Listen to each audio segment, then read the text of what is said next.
Hi, everyone. Happy Tuesday. We're going to wait just a few minutes and let you join us.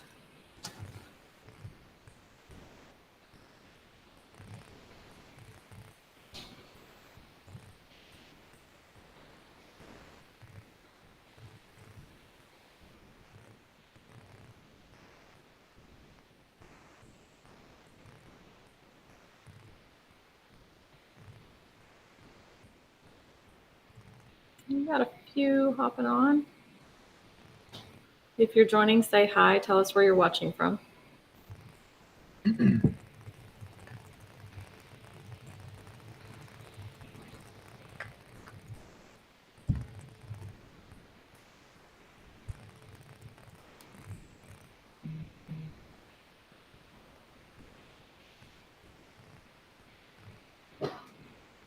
Got Jenna from Maryland.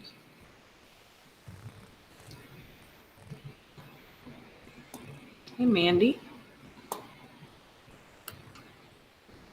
Leslie and Susan. Missouri, Ohio, California. Shannon is with us. North Carolina. North Carolina. Hi, Lori.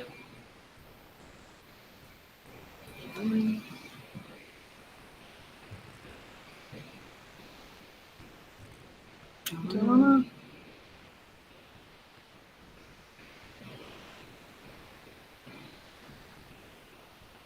It's a good start. All right. All right, guys, we're going to go ahead and get started. We got a few more hopping on. So, Dr. Tony is back with us today, and we are going to cover equine influenza along with different respiratory challenges in horses. Along the way, please make sure you put any questions that you have for him in the comments, and we'll get to those later on. And with that, Dr. Tony, we're going to turn it over to you. Okay. All right. Thanks, everybody, for joining. Today we are going to talk about some few respiratory challenges, flu being a big one. I'm mostly prepared for more of the infectious causes of respiratory challenge in horses. But if you guys have any other questions about anything else, just let us know. We can do our best to answer those as we go along here. So the three big ones that I came up with was flu, rhino, and strangles. As we go through them here, we're going to talk about several aspects from spread to clinical signs to maybe some treatment considerations and then prevention for that. So if there's no questions before we get started, we'll go ahead and jump right in here. We had one question from Donna already. She said, any safe drugs for equine asthma daily treatment? Okay. Yes, there are safe drugs for daily treatment in equine asthma. There's different options that you have available. There are some supplements that you can feed that kind of serve as an antihistamine and anti-inflammatory in the lungs, try to help minimize those inflammatory infiltrates into the lung to help open up those bronchioles to help it easier to breathe. Now, the other option that you do have is there are some inhaler type of apparatuses available for horses, and depending on the medications that you and your veterinarian choose, they are safe for daily use as well. So those work very well, but the supplements do help quite a bit too. Whenever we're dealing with asthma, or Keeves as it's commonly called, some lifestyle changes is going to be very important. Just try to help minimize those pollutants and allergens those horses come in contact with. Okay, and I see one from Susan. Yeah. Had a question. Have you ever seen a flipped palate from any of these?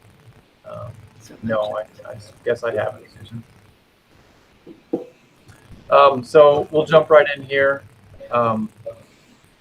So a lot of these respiratory illnesses, as far as the infectious ones especially, they're going to look very similar. So they're going to be difficult to differentiate based off the clinical signs alone. There are some clues that are going to point us in the right direction, but that is going to take some input from your vet and probably some diagnostic testing to try to help figure out what's going on. So we'll go ahead and start with the flu.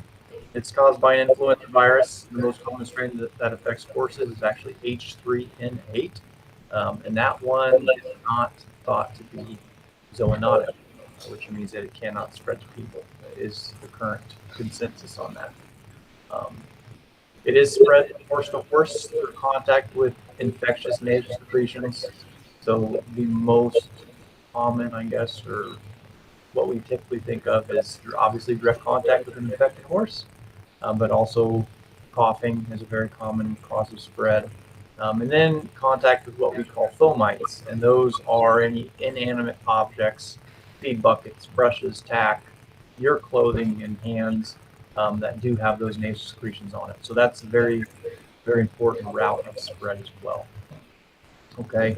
And I found, I don't know if this is true or not, but it's been reported that the cough can actually travel as far as 150 feet. So it doesn't have to be nose-to-nose contact for this to spread. Okay.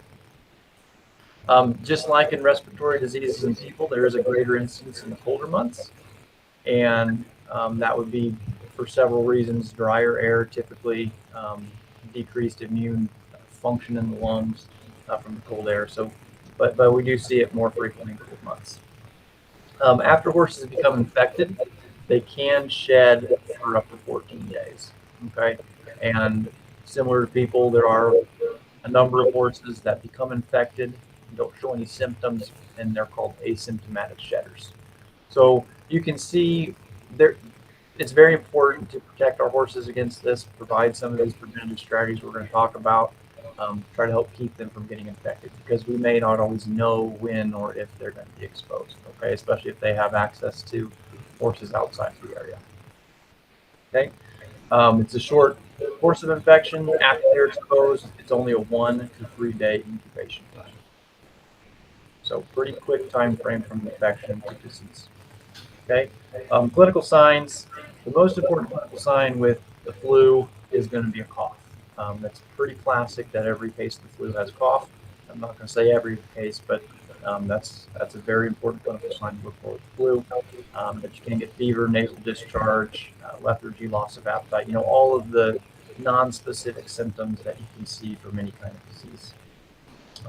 What the flu does, though, is it attacks the normal immune functions of those lungs, and so it causes an increased susceptibility to secondary bacterial infection and bacterial pneumonia. So that's very important to know, is that they do have such an increased susceptibility of that secondary pneumonia. Okay, and that's going to be important when we talk about treatment and some recommendations there. Okay. I'm just going to check to make sure there are no questions that pop up.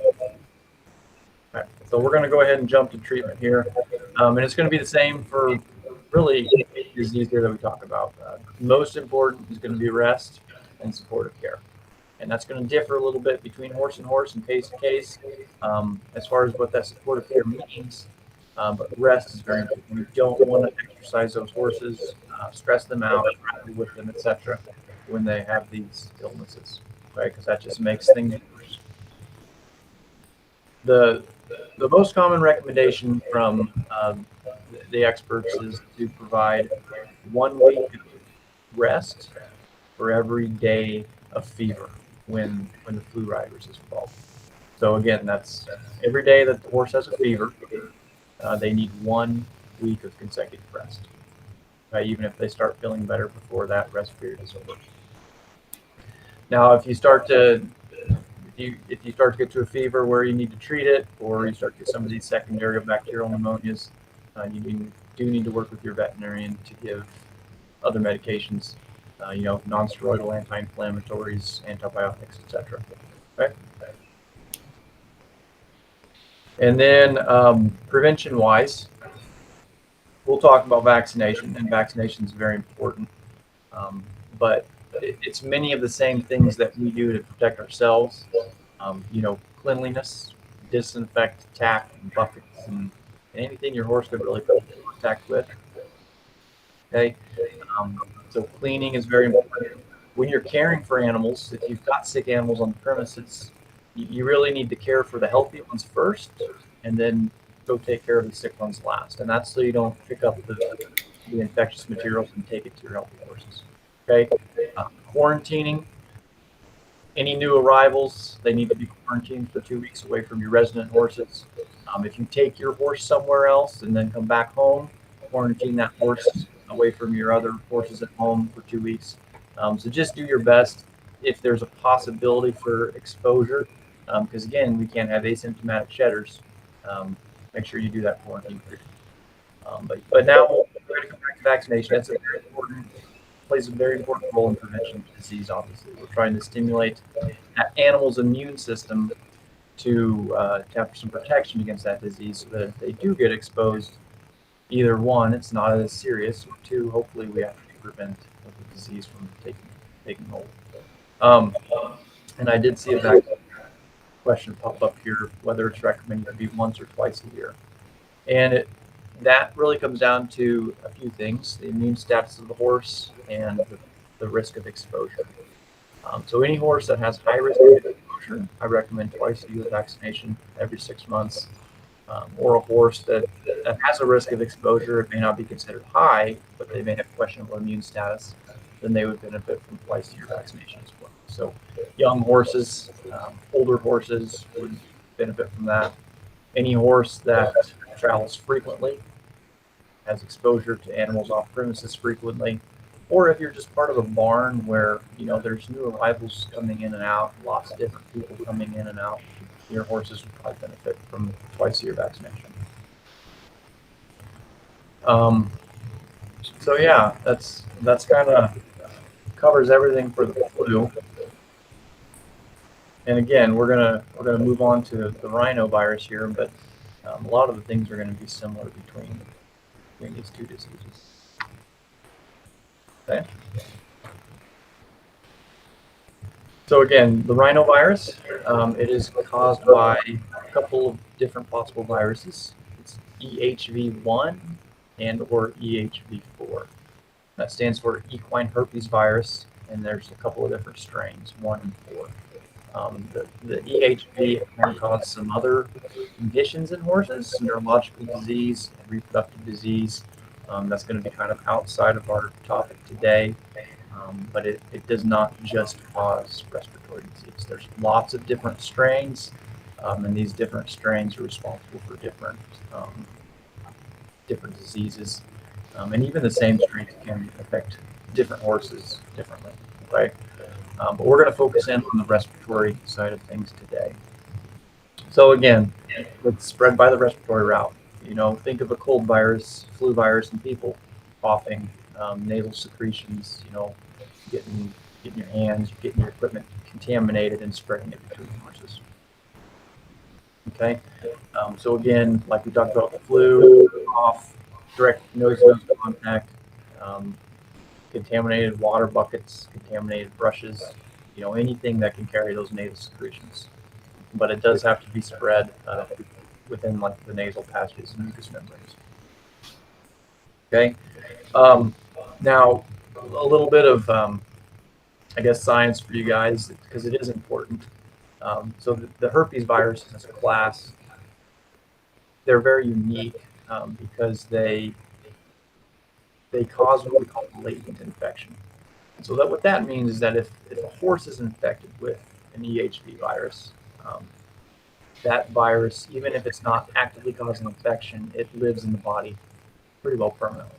Okay, and this is important because any time that the animal is stressed, then that virus reactivates. And so what this means is that there are a high number of horses that are infected with this, either early or later on in life. And so there's a lot of horses that have this virus latently infected. And so anytime this horse gets stressed, it can just start shedding the virus.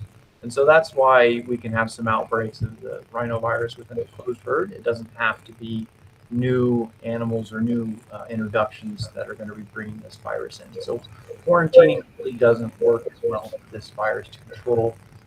It is still a good idea, if you're traveling for other diseases, obviously. But it does not control the rhinovirus very well.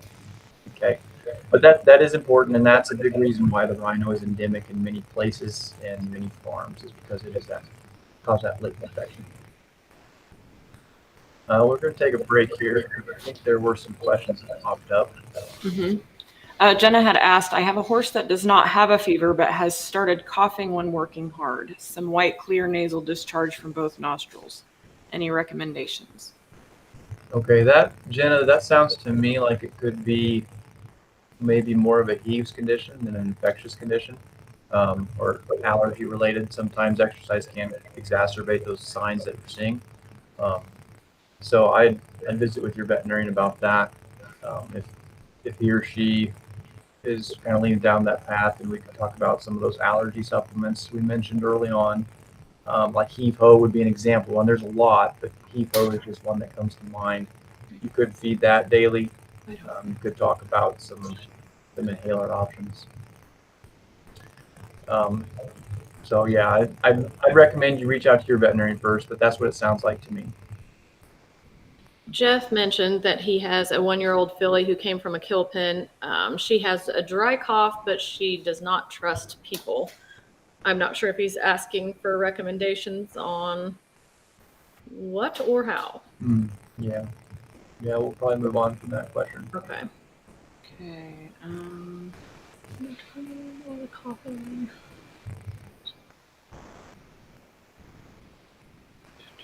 Is there a nasal swab test to test for carriers? Test for carriers of the EHV is my assumption, because I think that's when it popped up. No, there is no nasal swab test to test for EHV carriers. When that virus is latent, then you will not pick it up on a diagnostic test. Good question, Marsha. Now, if that horse becomes symptomatic and starts with some nasal drainage and some of the clinical signs that we're going to talk about, and you do a diagnostic test and come back EHV positive, it's very safe to assume that horse will become a carrier. Okay. Prevention or keep from spreading to other horses, other than doing chores, from healthy to sick, bleaching equipment, and is there anything else we can do? Yeah, we can, when we're going to discuss this too as we get down the line here on rhino. But we do have some options. Vaccination is a very important option. That's going to be your best tool in the battle, and then anything else you can do to keep that horse's immune system at full function. Minimizing stress to minimize the chance of those asymptomatic latent carriers to start shedding. So that would yes, all be very important. Samantha had asked, what are the clinical signs and symptoms of pneumonia? Okay, good question. So they're gonna be fever, lethargy, loss of appetite, going to be big ones, and then coughing, difficulty breathing if it gets severe enough. But again, that fever and lethargy, loss of appetite, very important signs to watch for.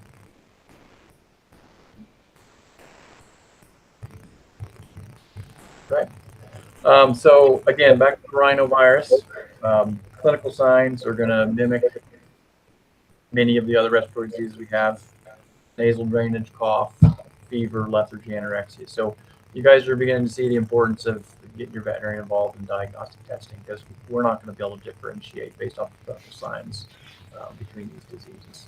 So treatment with rhino, the risk of secondary complications are lower with this disease. So rest and supportive care over time, it should, horses with adequate immune systems really should mount to an immune response and fight it off. So they may not need medical support for this. Right? And then we briefly mentioned prevention, but again, vaccination is going to be your most important tool. Vaccination once or twice a year, depending on the risk of exposure and the immune status of the animal. Okay. But again, quarantining any animal that's traveled and come back, because one, it could have been exposed, and two, it stressed it out. So if it is a latent carrier, then again, it will be shedding that virus most likely during that time of stress. And then many of the things we talked about. Treat your healthy animals first, feed them first, and your sick animals. But just don't get too hung up on the fact that it is a latent virus, because it's going to be spread no matter what we can do. It's just really maintaining that immune status of the animal and helping them through vaccination. Okay. Okay, so that covers everything with rhino. We are going to move on to strangles. It's going to be the last topic that we discussed.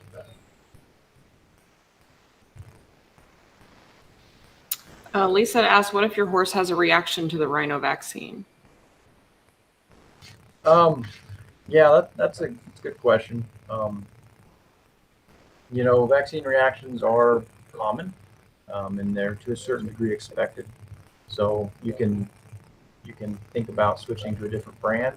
Sometimes different brands help. You can try to separate the antigens out. So, give, instead of the combination vaccines, separate those different preventative vaccines out. The multiple vaccines spread over time. That does help sometimes. But after you give a vaccine, it's important to exercise that horse for a few days to get that neck moving, get those muscles moving. It does help minimize the risk of some local reactions there. Okay, and I will remind you guys, we're not going to be discussing individual horses here, cases, things like that. That's not the point of this. We're not trying to diagnose or give treatment recommendations. So that's best discussion with the veterinarian. Okay, we're just doing general knowledge. Okay, so we're moving on to strangles. Strangles is a bacterial infection rather than a viral infection, so that's an important difference there.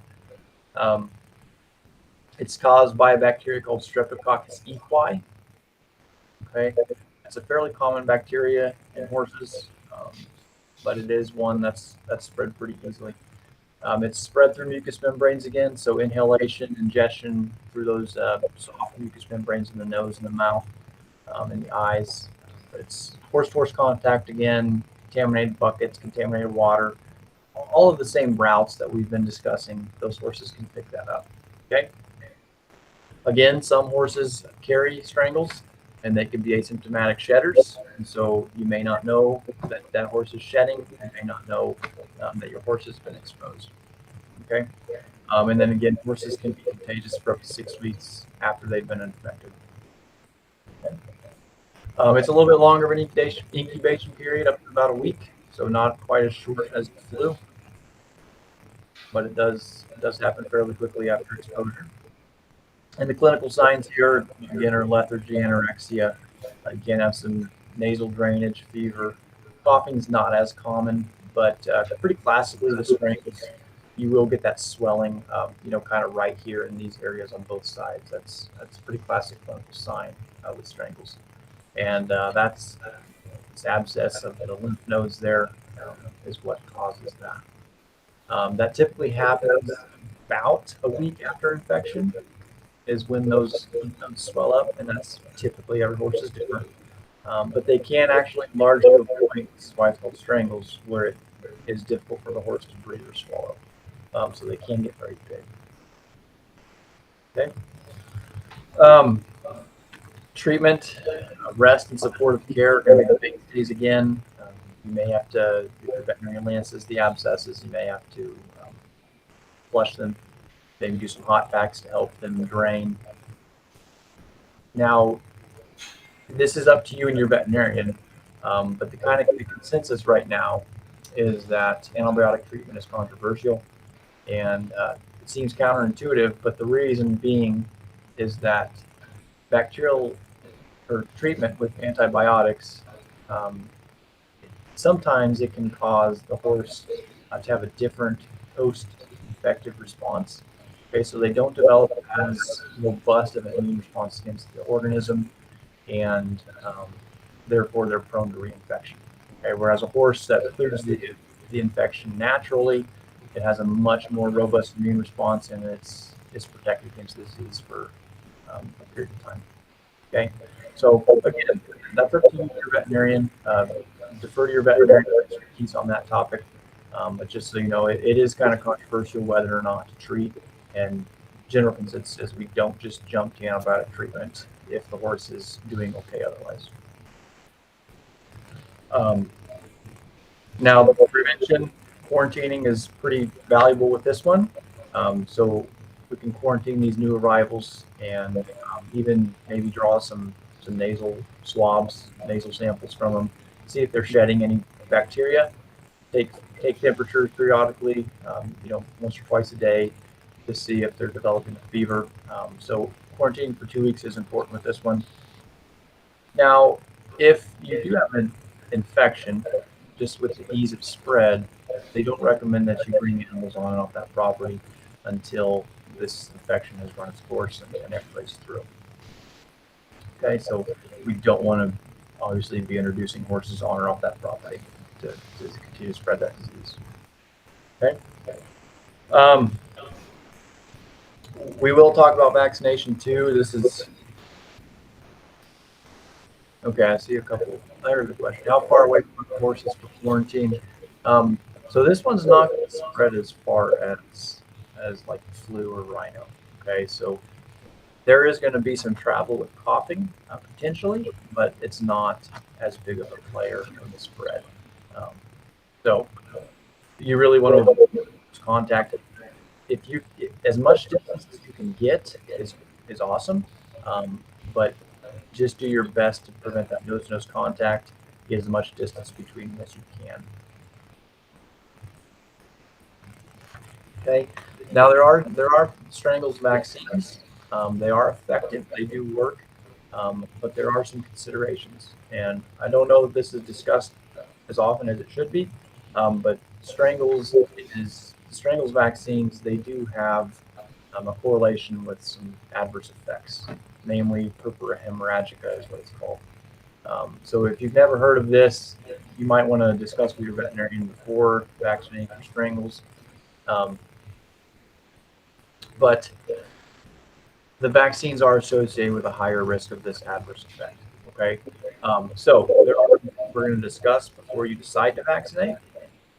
What purpura hemorrhagica is it's an acute generalized vasculitis. Okay, what that means is it causes inflammation in a lot of the vessels, small vessels, especially in the skin and extremities. Okay, so it can cause several different clinical signs. Hives, what we call pitting edema, which is swelling underneath the skin. That can happen on the limbs, head, abdomen, etc. Subcutaneous and petechial hemorrhaging, and then also worst case scenario sloughing of skin and extremities. Okay, so not a good condition to be involved with. It can be dangerous. So I kind of defer to the experts on this topic. The ACVIM is a internal medicine consensus board, and their consensus statement is that horses that have been infected with strangles in the past year, or that currently have signs of strangles, should not be vaccinated. Okay, so again, if they've been infected in the past year, or they currently have signs, they should not be vaccinated. Okay, again, we generally veterinarians do not recommend vaccination in the face of an outbreak, because if they have been exposed, then there is that risk of adverse infection. But one tool that we do have in our toolbox is the measurement of titers. So we can measure serum titers, and then that will give us a clue on the likelihood that the horse will have an adverse reaction.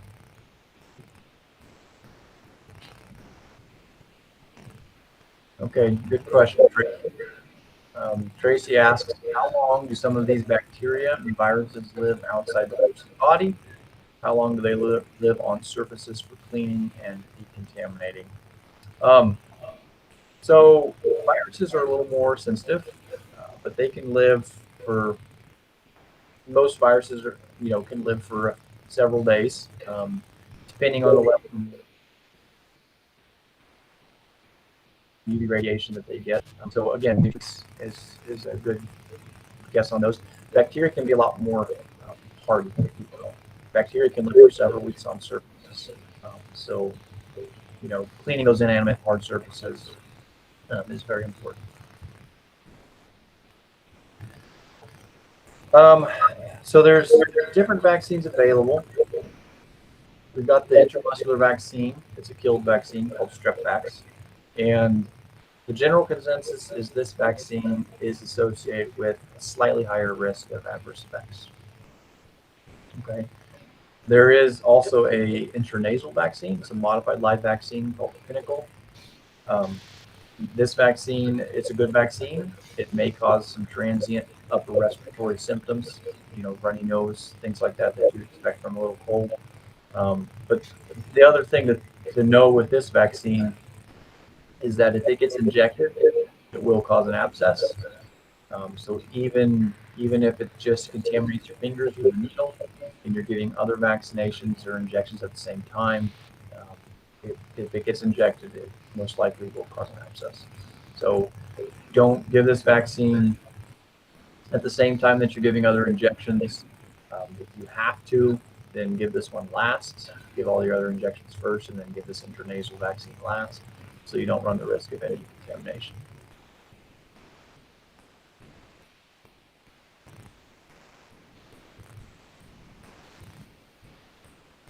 Are there any questions on the Stringles vaccine considerations?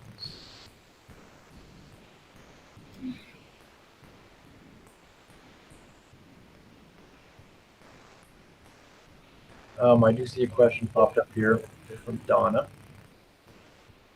Can a daily Equinox, maybe Equiox, I think it was Equiox. be given to a horse with equine asthma to keep flare-ups down? No, Equiox is more of a pain medication, so it wouldn't be expected to be treatment for asthma.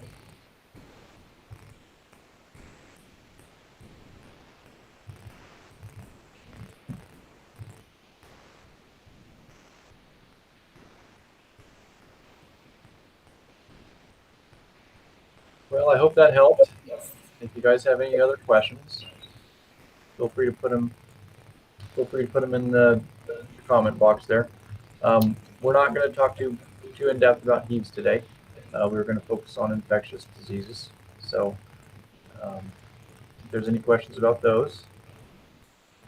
Once they have strangles, are they immune? Yeah, good question. You kind of alluded to this, but yeah, if they have strangles and cleared on their own, they're immune for up to a period of 3 to 5 years.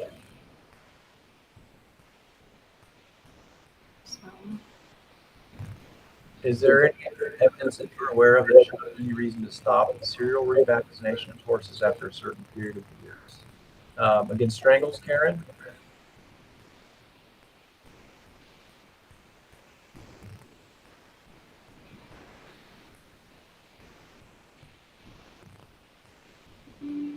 Okay, so if it's against strangles, flu and rhino especially, no, there's no reason to stop.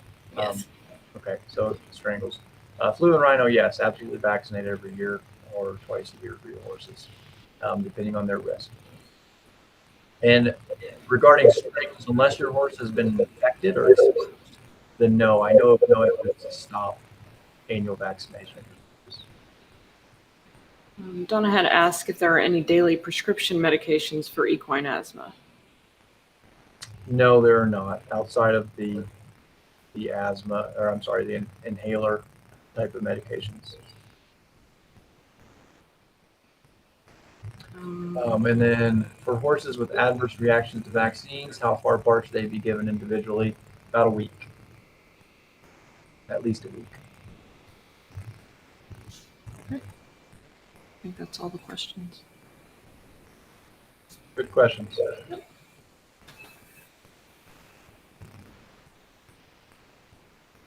Does anybody have any other questions before we wrap it up?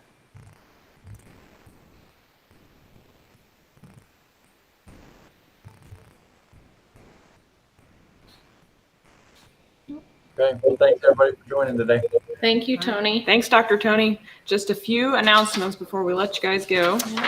All right, guys, our money shopping spree started today, so make sure you get signed up for that if you haven't, which might not yet. Make sure that you sign up for texts, emails, Follow our Facebook page so that you are the first to know about any special giveaways, promotions, offers, or live events that you might be interested in, because we'll post all that stuff there. And that's all we have for you today. That's it. Thank you, Thank guys. you all for joining. Thanks, Dr. Tony.